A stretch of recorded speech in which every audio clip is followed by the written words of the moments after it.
What is going on, everybody? It's your boy John, and welcome back to GearBocks. So, today, as you know, we have gone with a Grimspeed catted J-pipe, pro-tuned by my boys at SD Racing here in Greenville, South Carolina. Now that we've been driving on it for about a week, I wanted to make a video for you guys if you are considering going stage 2 on your 2015 to 2021 WRX. We're going to talk about the do's and don'ts, things to consider, things to look out for, and just some overall tips when doing this.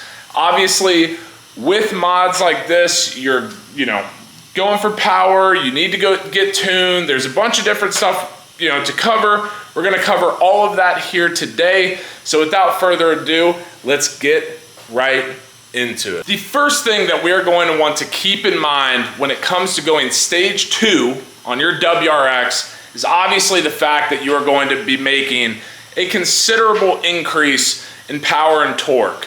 So for those who are unaware, for those who are new to the channel, hello. We are running a Remark axle back exhaust. We have the Grimspeed catted J-pipe, HKS super sequential blow-off valve, and a Cobb cold air intake. Now, from factory, these cars, and don't quote me on this, but these cars make somewhere around the 268 horsepower and 258 foot-pounds of torque, I believe. Something like that. Right now, with those mods on 93 octane, no E85, just 93, we are making 320 horsepower and 349 foot-pounds of torque. That's quite a jump, guys. It might not seem like much when you have all these YouTubers, all these people, all 1,000 horsepower, this, that, it's not crazy unless you're jumping 200, 250 horsepower. Trust me. That jump right there is going to wake this car up significantly, and you are going from a semi-sporty, sedan. Now you're getting into true sports car realm. So that is a big one. It is quite a fun jump, especially if you're going straight from bone stock to stage 2. Good luck. It is a shit ton of fun. Moving on to kind of a similar point, but different in a lot of ways. Power and torque are great, but one of the best things that I've noticed about this stage 2 mod is the actual power band and how that power is translated to the ground, to the road.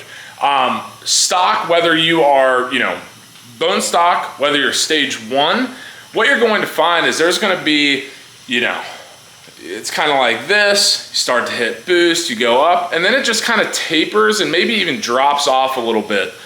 With this J-pipe, you are going to have a much linear progression in your overall power band. Right now, I think we're pushing 21, 22 pounds of boost, something like that. Nothing super crazy, but the low end torque, especially with this J-pipe, is what just gives it that nice drivability. It's fun. You can big toe it a little bit in some maybe some areas where you shouldn't go that fast, but maybe you want to accelerate around a corner.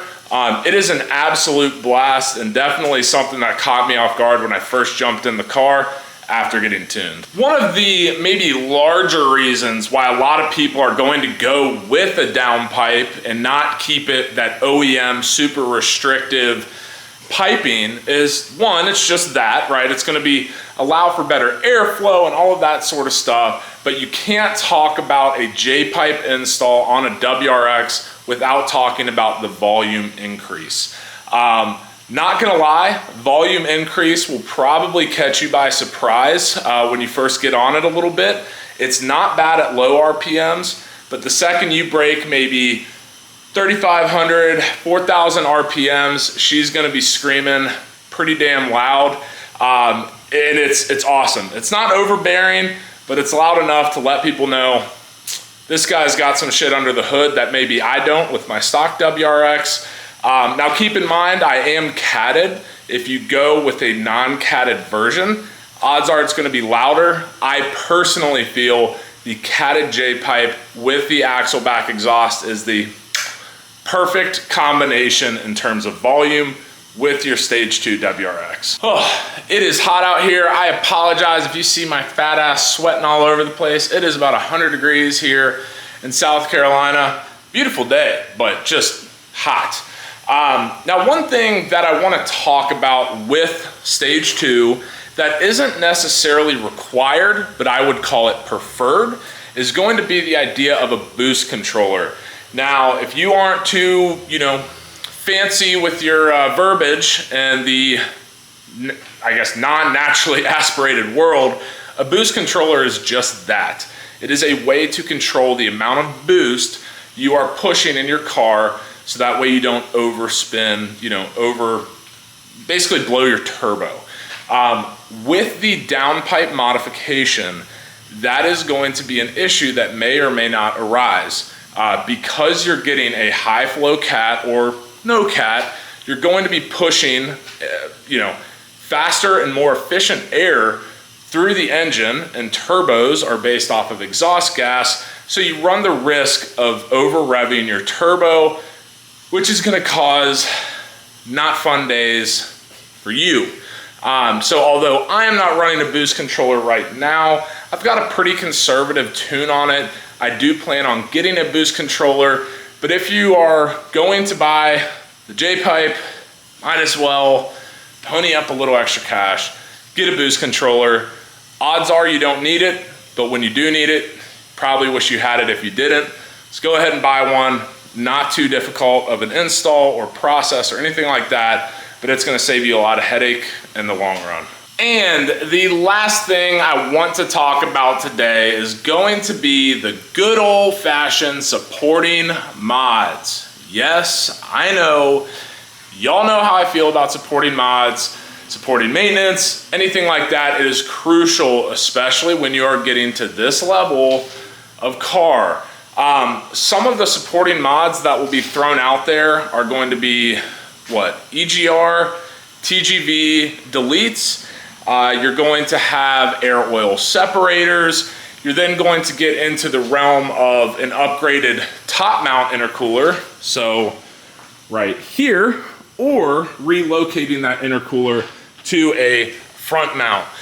Are these necessary? No, especially the intercooler. But what you're going to know is when you're pushing more power, when you are just creeping up there, things are only designed from factory, from Subaru, to only handle so much power. That's okay, but if you want to really focus on longevity of your boxer engine, your FA, just do them.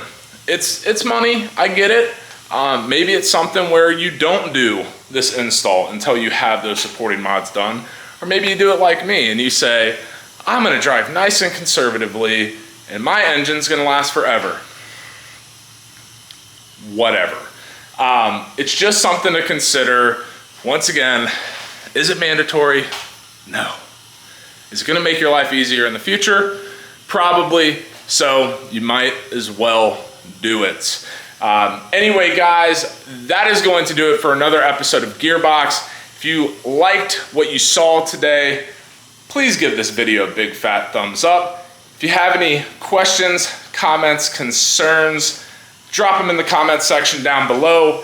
As always, hit subscribe, hit the notification bell. You know the drill. And until next time, peace.